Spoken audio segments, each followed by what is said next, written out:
Hello guys! Welcome back again to my YouTube channel. This is me, John Paul D. Oliver. Today is July 17, 2026. It's already Friday. It's already 11:45 a.m. in the morning. So today ay gagawa at magluluto po ako ng chocolate fish powder. Ay hindi, fish chocolate recipe. Yes guys, you've heard it right again. Fish chocolate recipe. Okay, again, yung gagawin at lulutuin ko na cooking without fire recipe, yung gagawin ko po today ay hindi pa ako gagamit ng stove, gas, kalan, or apoy. Ito lang po, napakadali lang. Yung gagawin at lulutuin ko today ay fish chocolate recipe. Yes guys, fish chocolate recipe. So you've heard it right. Ito po yung gagamitin nating fish. Ito po yung tawag sa amin, yung tamban.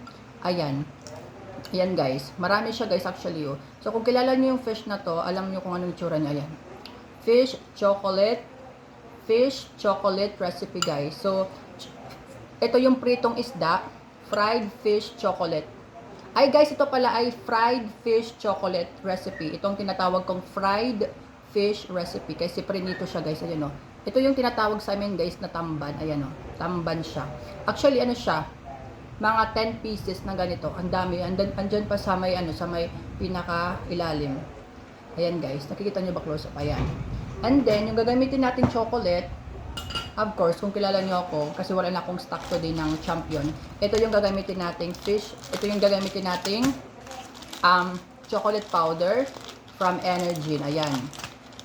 Ito, 3 pirasong Energin chocolate powder.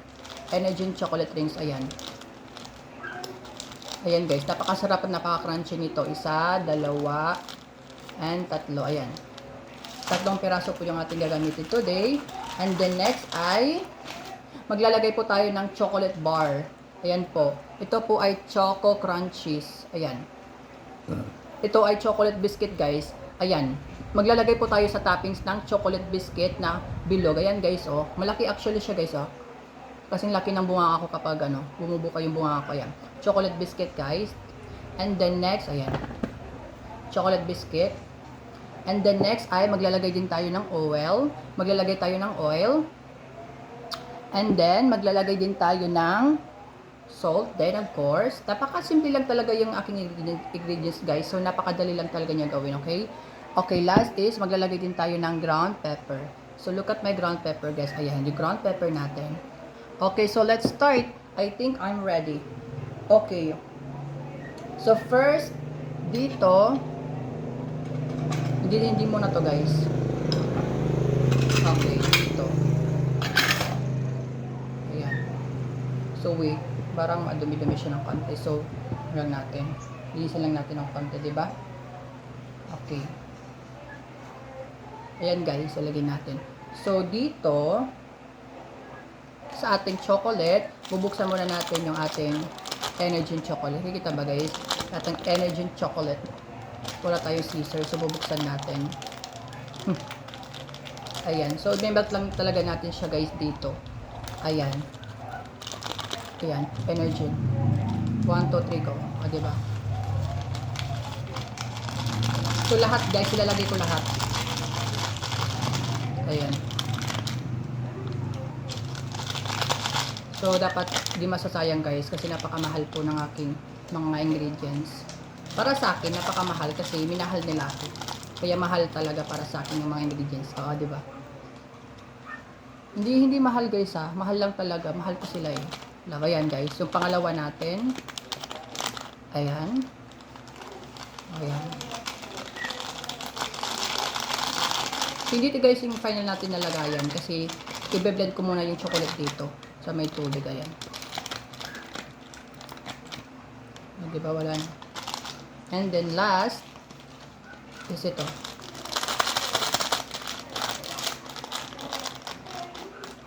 Ayan. So bubuksan talaga natin. Napakadali lang talaga buksan itong mga ganito guys. Gusto ko yung mga ganito. Napakadali lang buksan. Ayan. Ayan po. Ayan. Energin chocolate powder. Ayan. Ooh. Di ba umapoy? Ano? Ayan guys. Ayan, wala na. Bali ito sila guys. Buksan ko na naman. Ito. Diba? Okay. So next ay maglalagay tayo ng salt. Ayan guys, salt. Ayan. Konti lang kasi guys, yung prinitong isda natin is maalat na siya, 'di ba? Kasi prinito, 'di ba? Alam naman ano. Okay, maglalagay din tayo ng oh, Jesus Christ. Maglalagay tayo ng oil. Ayan, oil. Ayan, oil. Ayan. Ayan. Ayan. So, ating oil. And then next, wait, yung aking, nahulog. Okay, next is ating ground pepper. Ayan, ground pepper natin. Oh, tingnan mo yung hangin.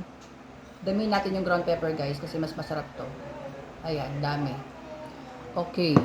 So, next ay maglalagay na tayo ng tubig guys. Ayan, so tubig natin ito. Mineral. Ayan. Sakto lang talaga guys, huwag nating damihin. Konti lang. Kasi hindi naman ito. Tingnan nyo. Yung grabe yung amoy niya. Ang unique guys. Parang nakakita ka ng ingredients na bago sa paningin mo, bago sa amoy mo, diba? Mekos lang natin guys yung paglalagay ng ating tubig kasi hindi talaga natin siya dadamihin yung paglagay ng tubig. Ayan. Sakto lang talaga. Na hindi naman kailangan talaga natin maging dry yung powder. Ano lang talaga to, sakto lang yung powder na na tubig na ilalagay natin. Hindi talaga yung masyadong matubig or sobrang watery. Ganito lang talaga guys yung yung itsura niya dapat. Ayan. Ayan. Tignan nyo, 'di ba? Hindi talaga siya watery. Ayan oh. Kita nyo ba 'yan oh? 'Di ba? 'Di ba? So makikita nyo, hindi talaga watery at hindi talaga basang-basa yung ating ginawang chocolate. Talagang sakto lang talaga yung nilagay kong tubig. Ayan. And then last ay ito. Okay guys, ganun lang talaga guys. Napakadali lang talaga niya gawin. Okay, next.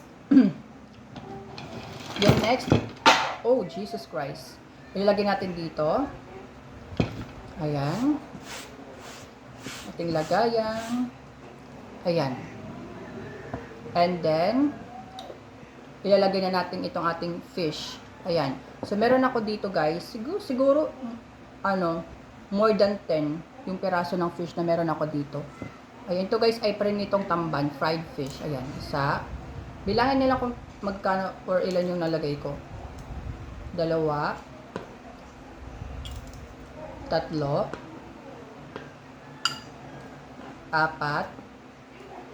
5. Diba? 6. 7. 10 guys. Tama ako, 10. 8, 9, 10. Sama natin yung mga yan. So, kung nakikita nyo guys, magkano yung nakita nyo? Ilan yung nakita nyo, diba? Ano sila eh? 10 siguro. Siya na. 1, 2, 3, 4, 5, 6, 7, 10. Ayan guys, pakita ko sa inyo close up yung prinitong isda namin para makita nyo kung ano yung ginamit kong pritong isda. Ayan guys, close up. 1, 2, 3, go! Ayan guys, yung nakakita kayo ng tamban na prito, ayan.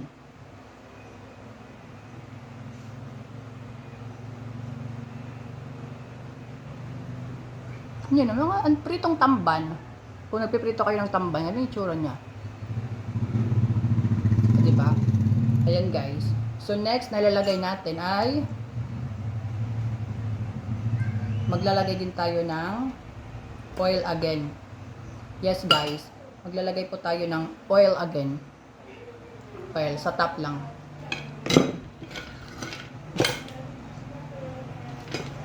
Okay, sa top lang. Sa ano lang talaga sa yan, lagay lang natin dyan yung ating oil. So na guys, kung nakikita nyo. Ayan. Dapat lahat guys malagyan ng oil. Ayan, okay na. Next ay ilalagay na po natin guys yung ating chocolate. Ayan. Ilalagay na po natin siya guys dito. Ayan. Ilalagay na natin yung ating chocolate na minix na ginawa dito sa ibabaw ng ating fish. Ayan. Ayan guys. O diba? 1, 2, 3, go. Ayan.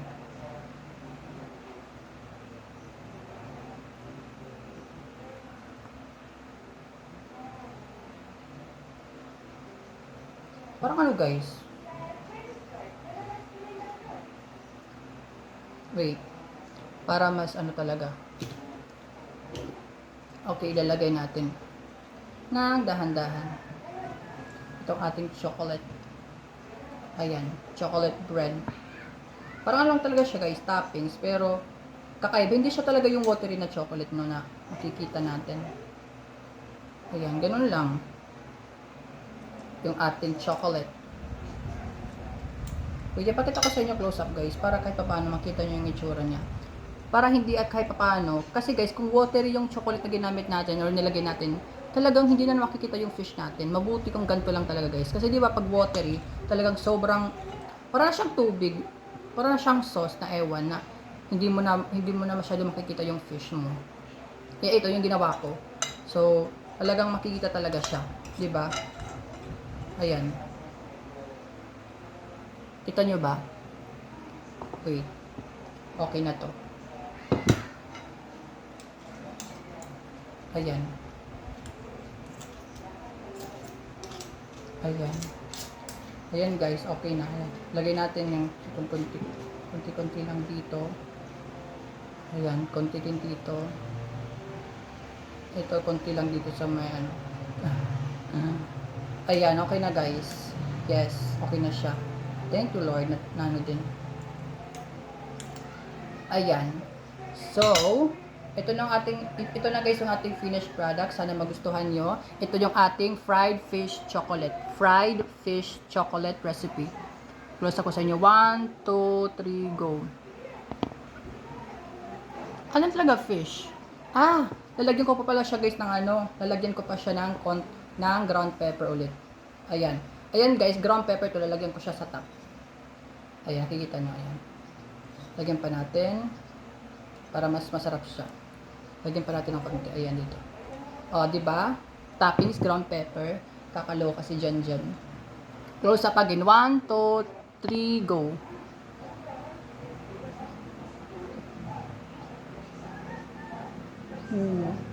Chocolate na may isda.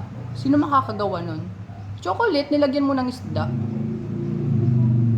Value ka ba? Tsareng. Para makita nyo talaga ng buhay.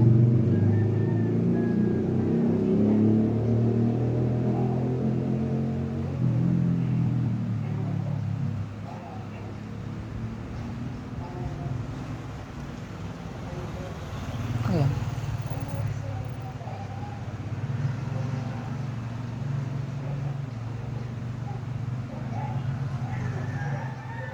Okay guys. Pang thumbnail lang. 1, 2, 3. 1, 2, 3, go.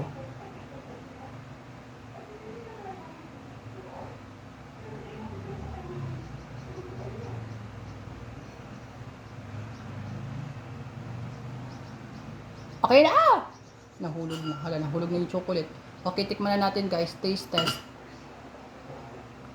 Ito. So, samahan natin yung chocolate na may isda. Ayan. Tignan yung isda natin. Tignan yung buhok ko. Tignan nyo yung ito yung isda, ayan o, yung may ulo. Ayan, ulo, isda. Tapos ito yung sa kabila naman chocolate. 1, 2, 3, go.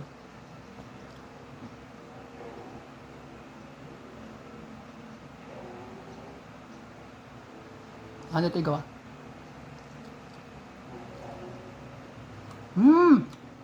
Uy, ang sarap.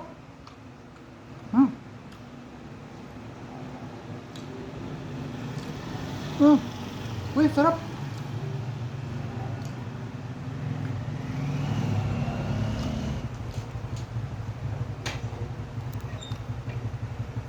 Guys, ang sarap niya. Ulit. Ito. Masibla ko na yan. Fish. Tap natin ulit. 1, 2, 3, go.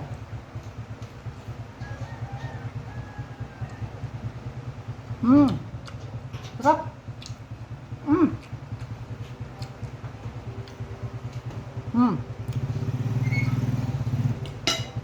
Oh my God, ang sarap niya guys. Sobrang kakaiba siya sa akin. First time ko, alam mo yung nakakain ka ng isda, pritong isdahan na masarap. Tapos sinaluan mo siya ng chocolate. like chocolate, guys. Yung isdang prito na masarap na, tapos nilagyan mo pa siya at hinaluan mo siya ng chocolate. Napakasarap guys, napaka-unique. First time in my life at sa akin nyo lang to guys makikita. Originally from me, invento ko lang to, sarili ko lang research. Hindi nyo to makikita kahit saan, kahit sa social media, YouTube or whatever. Sa akin nyo lang to makikita yung ganitong recipe na very weird nga, di ba? Very weird at nakakaloka at very fantastic yung recipe ko. I-rate ko to guys ng 10 over 10 kasi napakasarap. Para na siyang lugaw, yung lasa niya, para siyang lugaw. Tapos, di ba yung lugaw, minsan pinapalis, minsan, yung lugaw, di ba, yung chocolate lugaw, tapos pinapares natin ng pritong isda, napakasarap. Ayun guys, sana nagustuhan nyo yung aking niluto today at ginawa na cooking without fire recipe na hindi po gumagamit ng gas or butane stove or kawali or apoy. And napakamura lang, yung ginastos ko lang dito maliban sa fish ay 30 pesos lahat ng ingredients.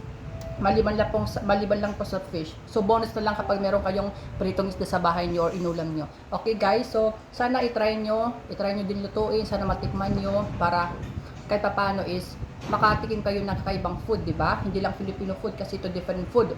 Okay, ayun guys, don't forget to click like, comment, share my videos, and click the notification bell para updated kayo sa mga videos ko. And don't forget also to subscribe my YouTube channel. Maraming salamat, thank you. Okay, this is me, John Paul D. Oliver. See you in the next video. Bye-bye. Ayan o. Maglaway kayo. Bleh. Mga basher, maglaway kayo. Bye-bye.